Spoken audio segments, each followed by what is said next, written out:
Welcome to Crime on Caffeine. I'm your host, Erica. And I'm your host, Allison. Thank you so much for tuning in to another episode.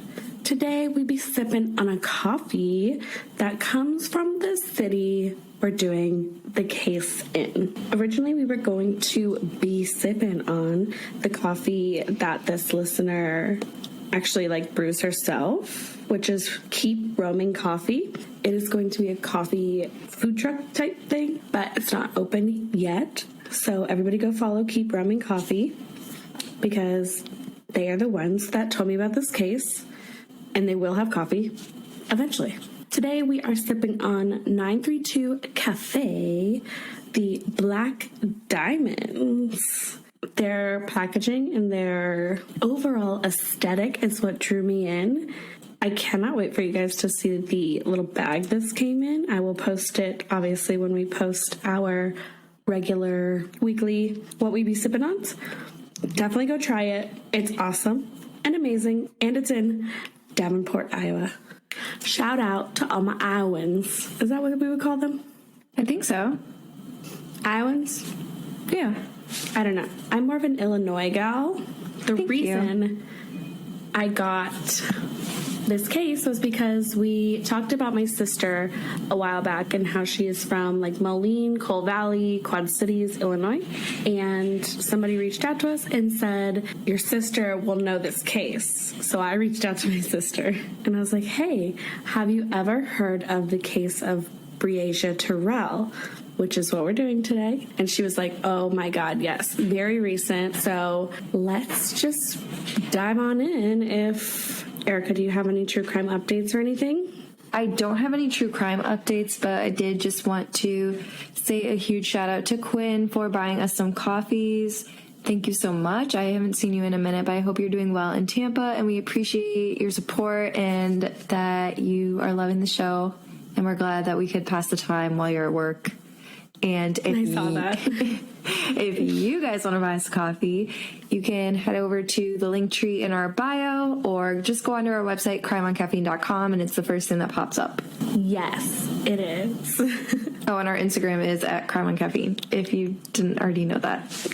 Right. All of our social medias are just Crime on Caffeine, and then our website is crimeoncaffeine.com. Everything is Crime on Caffeine. Speaking of, I made me and Erica merch, and we're wearing it right now. Yeah, so if you want some, let us know. Yes, on our post that we're going to post for this case, comment below if you want merch or not. But if you don't, then don't comment at all. Just say yes if you're just say yes if you want merch. We don't want it. No, please do please not make that for us. We don't want to see it. Are you going to tell them about Nate's drunk thoughts? Who's going to engineer? Yeah, so Nate is convinced that he could make us really cool merch. So I told him if he designed something and it was actually cool, that I would pay for it to have it made for people. So we're going to see what happens. But the first thing he said was I don't really know. You're going to have to show me what I like to, I don't know what to use or some shit like that. So he doesn't know how, but he knows what. He knows the who, what, when, where, but not the how. He'll get there. Yeah. As an engineer, he will figure it out. Yeah. Is he an engineer? He is. Good for him. With no creative abilities whatsoever. Doesn't need them. He's better than that. True. All right. Well, if you don't have anything else. I don't, but I'm really excited to get into this case because you told me to look it up and I didn't because I didn't want to know. I didn't tell you to look it up. I told you that I was crying mid-case, if that gives anybody any inkling of what's going to happen here. Also, I'm sorry if I sound nasally or something. I woke up sounding like I had a little cold. You don't, but I'm sorry if I cry because, it's already happened a few times today, and I'm just going to let it happen if it happens. Great. I'm going to cry then. You might. But this is the case of Briasia Tyrell. On Thursday, July 9th, 2020, 10-year-old Briasia Tyrell and her younger 8-year-old half-brother, Detorius, stayed the night with 48-year-old Henry Dinkins and his girlfriend at their apartment in Davenport, Iowa. I mentioned that Detorius is her half-brother. Henry Dinkins is his father. Okay. So Basically, they went to spend the night with his dad and his girlfriend, Andrea Culberson. Henry had been Briasia's mom's boyfriend about a decade beforehand. Between that night and the early hours of Friday morning, July 10th, Breasia went missing. Henry was the one who called 911 in the morning of July 10th, 2020, to report Briasia missing. He told dispatchers she was gone from the apartment when he woke up and that she had never run away before or been in trouble. Did I say trouble with a B or a V? I think I just said trouble. I thought you said trouble, and then when you asked, you said treble. Because I think I just said trouble. What? I think I said trouble. Are you good? No. That coffee got me hype. Anyway, he had told the dispatchers that she had never run away before or been in trouble before. An Amber Alert was issued, and she was reported to last be seen in the 2700 block of East 53rd Street. She was last seen wearing a white t-shirt, shorts, and flip-flops. Davenport police also searched Credit Island after Briasia's mother, Aisha Langford, mentioned she was seen near there as well. Credit Island is a small island on the Mississippi River where some people said Henry Dinkins liked to fish. Just 4 days later, on July 14th, the police announced that the half-brother's dad, Henry Dinkins, was the person of interest in the disappearance of Briasia. Not surprised there. Yeah, honestly, when I was reading just the first part of like how she went missing and he was the one who called, I don't know, it just seemed really sketchy to me already. So when they said that he was the person of interest, the only person of interest, I might add, I was like, well, kind of saw that coming. Trying to figure out where he was when Briasia went missing, the Davenport Police Chief Paul Sikorsky asked the people of the Quad Cities to call in with any information about Henry's whereabouts from Thursday to around 10 a.m. Friday, when Briasia was reported missing, since Henry Dinkins, who is a registered sex offender and pleaded guilty to third-degree sexual abuse of a minor in 1990. Yes. Was busy the night of July 9th into the early hours of July 10th, which I will explain his whereabouts in a second. But when I found out this man was a registered sex offender and pleaded guilty to third-degree sexual abuse of a minor, my head went in a friggin' tailspin. So his whereabouts. The girlfriend, Andrea Culberson, told investigators the three were in the apartment when she fell asleep between about 11 p.m. and midnight. She woke up at 3 a.m. and found that Henry and Breasia were both gone. The Quad Cities Times documented his whereabouts that night step by step, so I'm going to go over their report on his whereabouts that night. Surveillance video from those hours show a red 2007 Chevrolet Impala matching the description of the car that he usually used. Apparently, he also used a black 2012 Chevy Camaro as well. Sketch. The vehicle drove to and from a motorhome on Schmidt Road in Davenport. The motorhome was found to be registered to his sister and is the address he used on the sex offender registry. The Chevrolet Impala went to a motorhome at about 2:13 in the morning and then left, heading south at 2:30. The car returned at 2:31, left again, heading to Credit Island, which we spoke about in the beginning, was one of the places that Briasia's mother was like, hey, you might want to check here. So heading to Credit Island at 2:49, Andrea Culberson said she tried to call Henry at about 3 a.m., but he had left his cell phone in the apartment. How convenient that he didn't have his cell phone on him. Of course. At approximately 2:31, Henry was seen getting out of the Chevy on a surveillance camera at a quick shop in Davenport, buying about $35 in gas. The vehicle was also seen on multiple different surveillance cameras early that morning heading north to Clinton County, Iowa, and within the city limits of Clinton.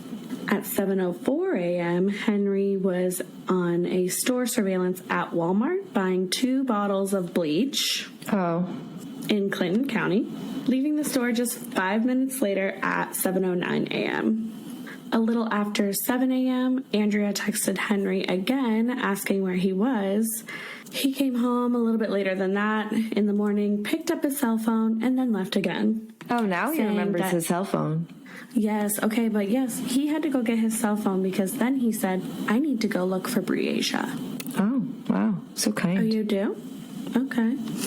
As I stated in the beginning of the episode, Henry was the person who called 911 to report her missing and arrived at the police station in the Impala we just so descriptively tracked throughout the night. Briasia's family, friends, and honestly a good chunk of the community searched high and low in their city and even expanded their search into the neighboring Clinton County areas of Camash and Clinton, since it was said that Henry went to those areas very often. After dozens of people tirelessly searched for about a week, the police called off the search since there was really no leads and no news on where she could be. The same day, Breasia was reported missing, and the surveillance videos of Henry Dinkins showed his incredibly sketchy whereabouts that night. Several search warrants were sent through on his behalf. I will go over those now. One was a search warrant to his cell phone, a black Samsung phone that was signed by a judge at 1:15 p.m. that day, and when detectives downloaded the phone's contents, it was found to be disconnected or turned off at the times of the night. Interesting. This guy doesn't really sound like he knows what he's doing. Well, it just gets worse for him. The second warrant was to search the motorhome that was signed by the judge at 2:21 p.m. A third search warrant requested DNA swabs from Henry's mouth and under his fingernails and pictures of his body. That was signed by a judge at 5:30 p.m., around 5:30 p.m. A fourth search warrant was requested for, oh God, I hate, I hate this word. You're about to lose it. Requesting penile swabs from Henry, and that was signed at around 7 p.m.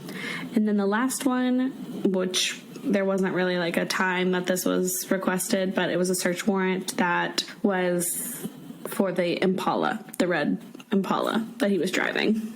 Davenport police found a black digital scale with some ganja residue on it, as well as 0.6 of a gram of a pink powder that tested positive for cocaine in the motorhome. A little concerned as to why is it pink, to be honest, but that's a little sketchy, kind of concerning. But the most concerning of all the evidence they found was an axe. Oh. And cleaning supplies in the trunk of the Chevy Impala. Did he just not care? Like, what? I don't think he's a very bright dude. Okay, so remember when we just tracked his whereabouts and he bought those 2 bottles of bleach at the Quick Mart? Mm-hmm. Yeah, so Blue Light confirmed that the axe showed what officers believed to be blood. The warrants don't indicate if the axe was tested for blood or if the blood was confirmed, which kind of pisses me off. Oh, it's believed to be blood, but... Like, you definitely know. Yeah, why wouldn't it be tested? There's a 10-year-old girl missing. Why wouldn't you test it and confirm it? Please, riddle me that. Anyway, detectives who searched the Impala reported smelling what believed to be bleach in the trunk as well. Why didn't you test it? What? I don't like that it's like, oh yeah, it was confirmed, or what is believed to be. Like, no, just do your job and test the shit. Yeah. I'm sorry, if there was a 10-year-old girl missing, test everything. Everything should be considered evidence. Right. And they even said, like the police force and everything, that they were treating it as a homicide as it was happening. So then why would you not test it? Literally. Briasia's half-brother, Detorius, told police he went to Credit Island with his dad the morning of July 10th. They also went to the motorhome where his dad pulled out a big knife and wiped it down with bleach. He then put the knife in the trunk of the Impala. Surveillance did confirm that Detorius was in fact there. So with that being confirmed, police sought a second search warrant on the motorhome and found a machete on top of the refrigerator that matched the description he had given. The brother was there and confirmed everything. You're gonna bring the 8-year-old brother? What the hell? What the hell are you thinking? I don't think he was thinking. That's the thing. That is the thing. Like, the kid straight up was like, yeah, I went to the motorhome. My dad pulled out a big knife and wiped it down with bleach. What happened? Because he just thinks like, oh, he's not going to think anything of it. On July 25th, things got even worse for Henry Dinkins, as I mentioned, when he was said to be wanted in Bureau County, Illinois, on 2 counts of delivery or possession with intent to deliver over 900 grams of methamphetamine, and manufacturing and delivering, or the intent to deliver, over 200 grams of amphetamine. He was actually already in custody for a sex offender violation on July 11th, but he was later removed from the Scott County Jail and moved to the Clinton County Jail. So this he'd be staying in jail. That's where he should be. Right? Not only is he in jail for sex offender violations, he is in jail for loads of drug-related offenses. While there was no real news from July 25th of 2020 to March 21st of 2021, this year, there were still small bits of news to keep Briasia's name out there. The National Center for Missing and Exploited Children had also assisted Davenport police in the search and emphasized the importance of keeping her name and picture shown in the media and to not give up hope. From November 14th to 15th, Briasia's family decided to organize a march in her honor and continue to raise awareness for her disappearance case. The FBI's Omaha, Nebraska office decided to celebrate Briasia's 11th birthday, which is December 4th, so she was a Sagittarius baby like me, by tweeting out a message in her honor and asking people to please contact them with information, even offering a $10,000 reward. Briasia's family gathered in Davenport on the day as well. It was reported that they struggled to sing happy birthday without her there. Oh my gosh. I know, this is the part that just friggin' ripped my heart out and stomped on it. But they celebrated Briasia, who they called impactful, independent, and unique. They talked about how she was a truth teller and always spoke her mind. Her mom, Aisha, said her last exchange the night before with her daughter was a quick phone conversation that ended with "good night and I love you," which is ripping me in half. Mm-hmm. They also voiced their love for Breasia and vowed to never give up searching for her. Good. Briasia's mom, Aisha Langford, spoke about just how she had endless amounts of sleepless nights and she couldn't stop praying and that she just wanted to find her baby girl alive even after 9 months of her being gone by this point. She mentioned that the school year had just started and that Briasia would have been starting 5th grade. Damn. Sorry, lump in my throat. Had hoped that she would once again see her daughter dance and sing to her favorite songs from Disney's Moana and flash her big smile. And she said that Briasia's smile could just light up the world. And now I'm trying not to cry. Apparently, Aisha was receiving some pretty bad backlash on social media to the point where she decided she had to take her profiles down, which I hate that. That's like what I hate about social media. It doesn't matter what side of the end you're on, you're always going to get some kind of hate, and that's just so undeserving. Why were people giving her hate though? Like, that's her fucking... Who else has the right to speak on that? Like, it was, oh, how could you let your daughter be with a sex offender? You knew he was a sex offender. I mean... Just all that kind of bullshit. People trying to, that's just nobody's business. Like, nobody knows what happened or what was going on or, like, the reason behind it. Right. That's what I'm saying. Like, nobody had the right to say anything about anybody's situation. They're not living it. They're not in it. Like, live your own damn life. This has nothing to do with you. I know. I could freaking kill all of them in, like, a not actual killing way.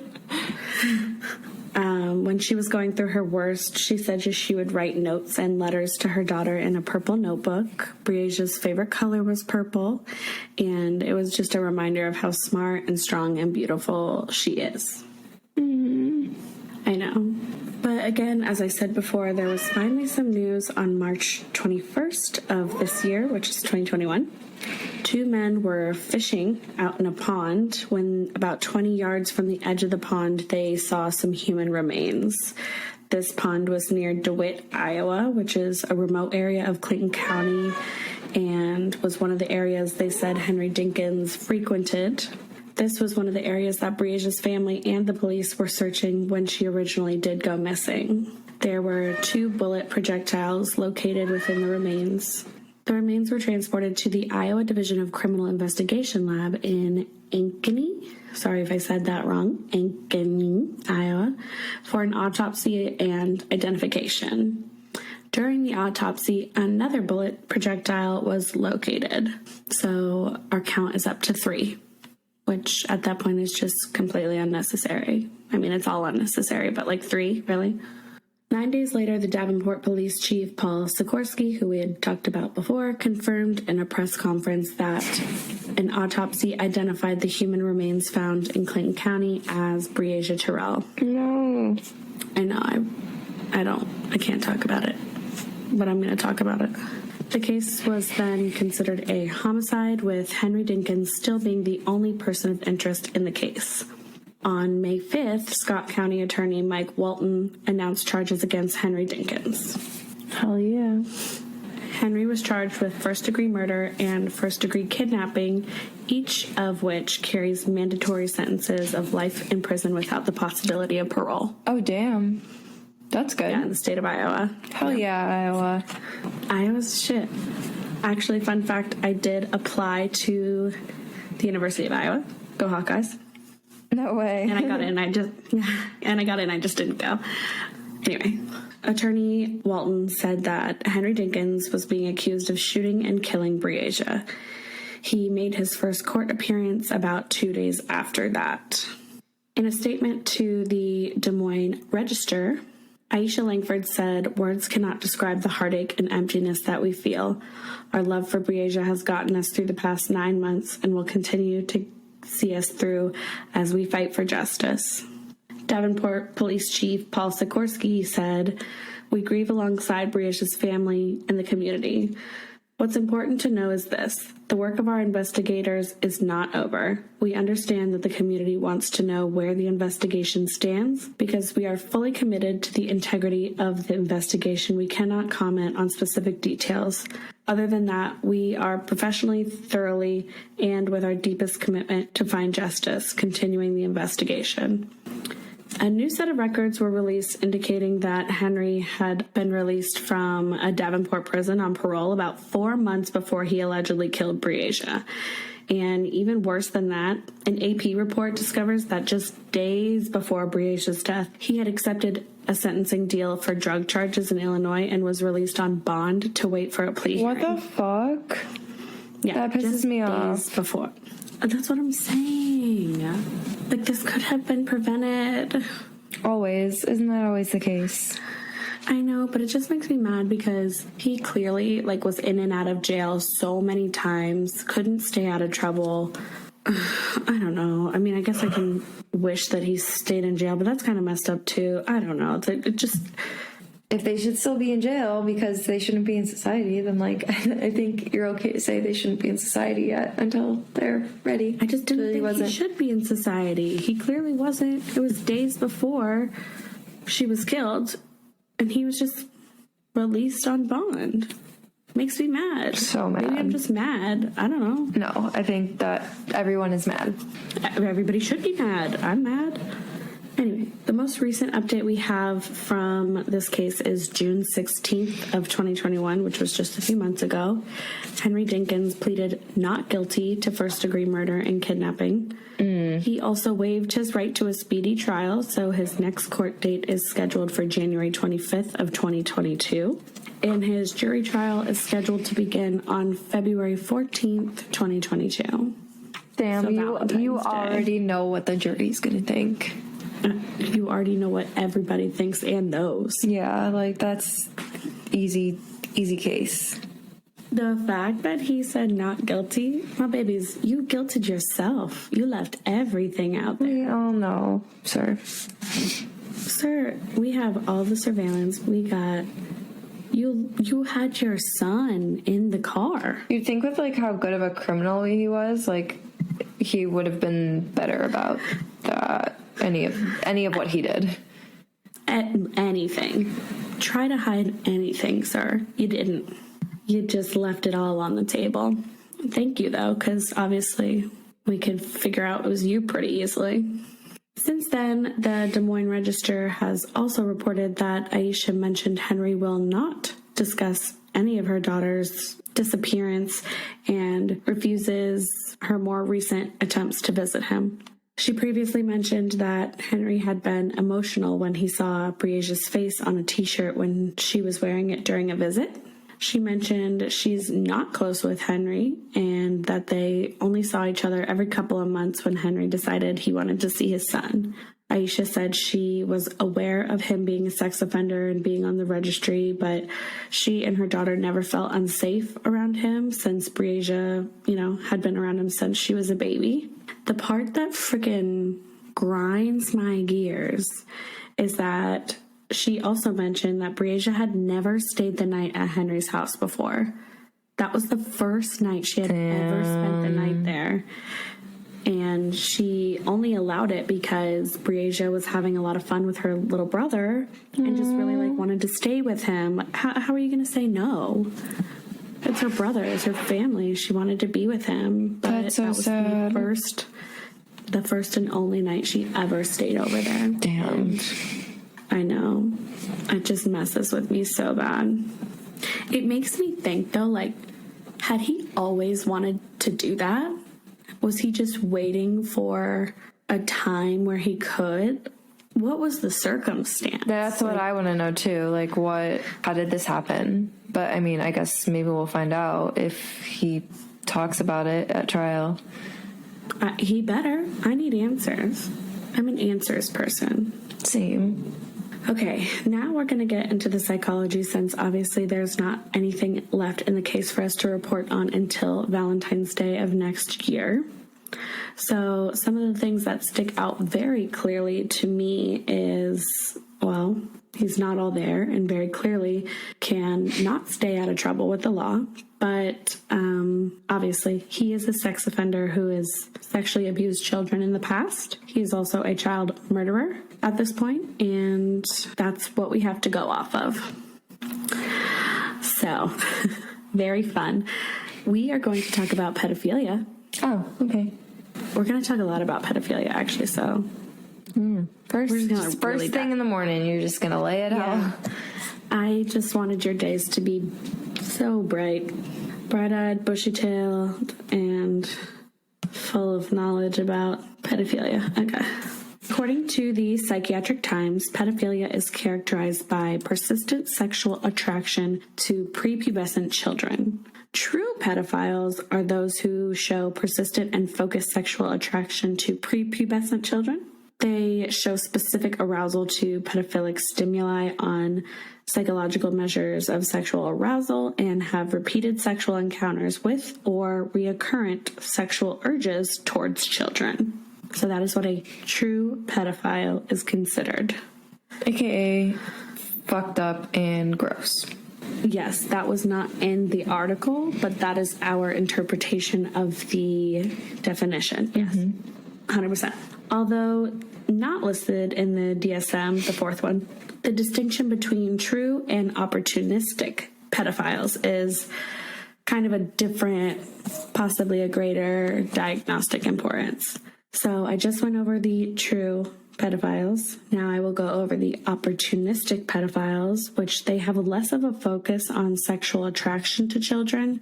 Their sexual engagement with children may depend on circumstances, such as the availability of the child victim, disinhibition secondary to substance abuse or difficulty in connecting with an adult sexual partner. I put this in there because Obviously, Henry is a registered sex offender. He was found guilty of sexually abusing a minor, but he never had any interest in Breasia until he got the opportunity to have that moment or engagement. So that's the only reason I put that in there. Anyway. So, the psychological features of a pedophile or of pedophilia. Different psychological features give clues to, mechanisms underlying pedophilic behavior and offer potential treatment targets. Specifically, the person who sexually molests children has both impaired motivation and impaired inhibition. Possibly motivational factors include social anxiety and the abused abuser theory. Some inhibitory factors include impulsivity, cognitive distortions, and psychopathy.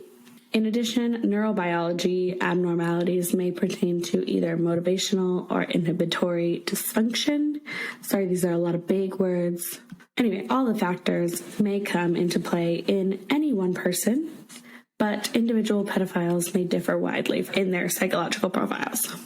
Something I found pretty interesting while, diving deep into research about pedophiles and pedophilia. The New York Times wrote an article about the emerging psychology of a pedophile, saying that science in recent years has begun to provide some answers into one thing most pedophiles have in common, which is they discover, usually as teenagers, that their sexual preferences have not matured like everybody else's. Most get stuck on the same age boys or girls who they were first attracted to when they started to hit puberty, although some retain interest in far younger children. Dr. Fred Berlin, who is the director of the Johns Hopkins Sex and Gender Clinic, said people don't choose what arouses them, they discover it. No one grows up wanting to be a pedophile. So I thought that was kind of an interesting take from the article from the New York Times that it's like a mental illness. Yes, it's not something, we were talking about nature and nurture and the BTK thing. This is more of a mental illness. They didn't choose to be sexually attracted to children. They, kind of discovered that was what got their gears grinding.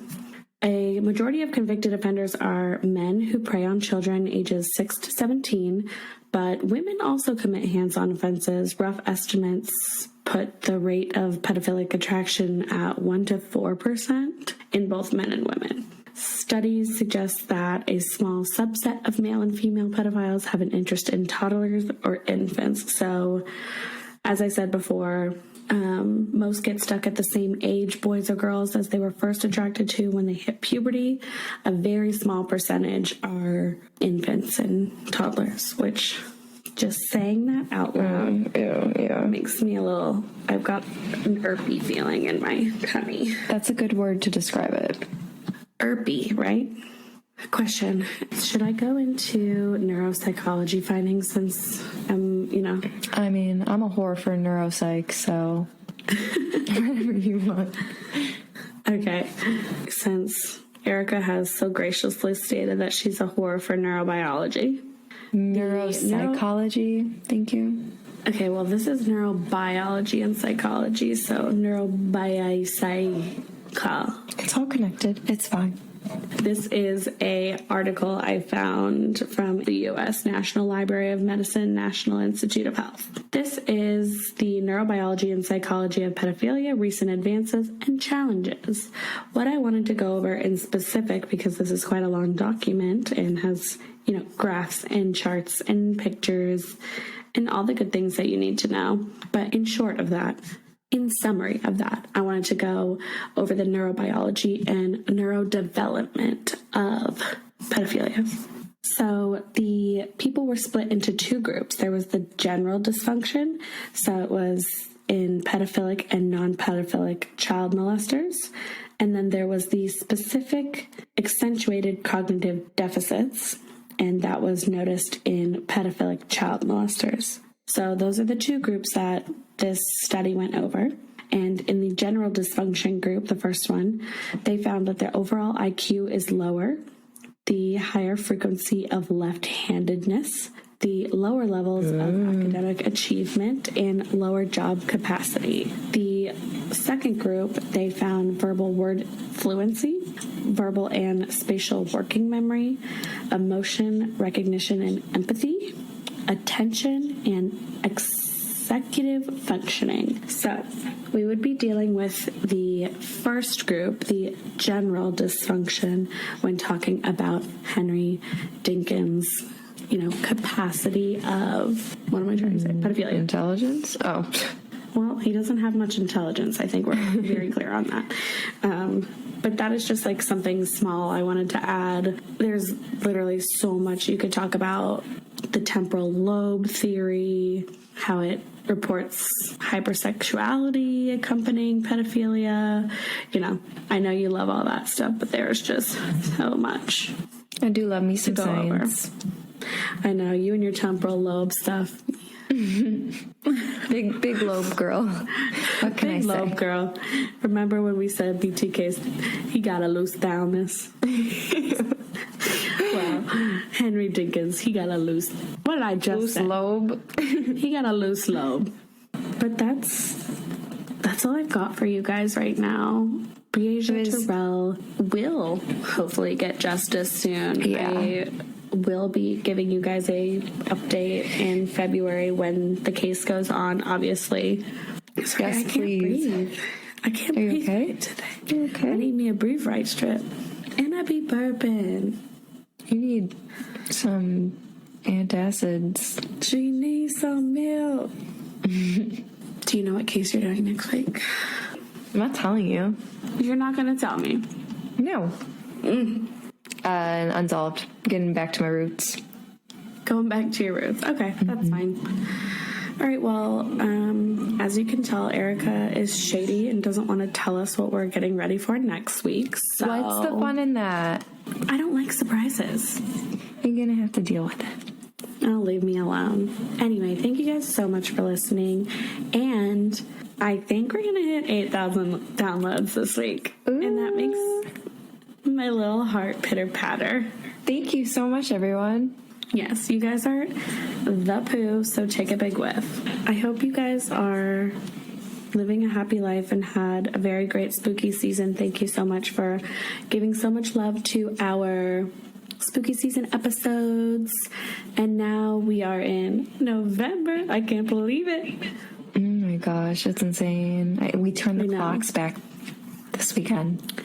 Maybe some merch for your, holiday gifting. Ooh. And again, if you just want to give us some coffee recommendations for Christmas, that would be great too, because we need coffee recommendations. Yeah, and ooh, we case can start with, can we start drinking like holiday flavors?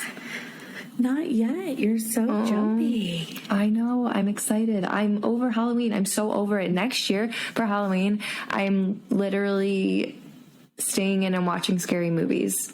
We have to let these people go because we're just going to sit here and ramble. I'm sorry. Okay. Have an amazing day, you guys. Thank you so much for listening and for supporting us. Yes. And please continue to follow us and subscribe and write us reviews. And with that, I'm just going to say happy Wednesday and keep listening.